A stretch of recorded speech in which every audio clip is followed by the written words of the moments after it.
আল্লাহুম্মা সাল্লি আলা মুহাম্মাদ আল্লাহুম্মা বারিক আলা মুহাম্মাদ। আসছে জুম্মা জুম্মা মোবারক সবাইকে। আসলে জুম্মার দিন সকাল সকাল ওঠা এটা সুন্নত। আসলে ফজরের সময় সকাল সকাল ওঠা, ফজরের নামাজটা পড়া, এরপরে মূলত যখন আমি জুম্মার নামাজের উদ্দেশ্যে যাব তার আগে গোসল করা।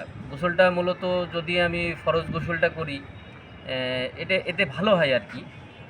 তো আমরা গোসলটা সেরে নেব, এরপর আমরা মিসাক করব।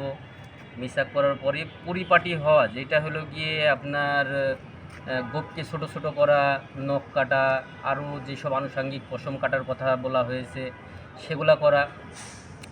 তো এইভাবে জুম্মার নামাজটার জন্যে আমরা তৈরি হব। এটা জুম্মার জন্যে আসলে জুম্মার দিন খুশির দিন, এটা ছোটোখাটো ঈদের দিন বলা হয়েছে। এ কারণে আমরা চেষ্টা করব জুম্মার নামাজে যত সকাল সকাল যাওয়া যায়, আমরা যত সকাল সকাল যাব। এটা যেমন কেউ যদি জুম্মার নামাজে সর্বপ্রথম মসজিদে যায় তো তাকে একটা উট কুরবানির সওয়াব দেওয়ার কথা বলা হয়েছে।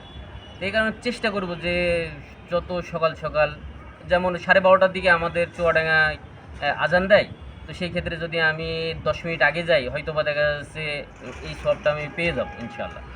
তো আমরা চেষ্টা করি ইনশাআল্লাহ জুম্মার নামাজে সকাল সকাল যাওয়ার জন্য এবং পরিপাটি হয়ে যাওয়ার জন্য।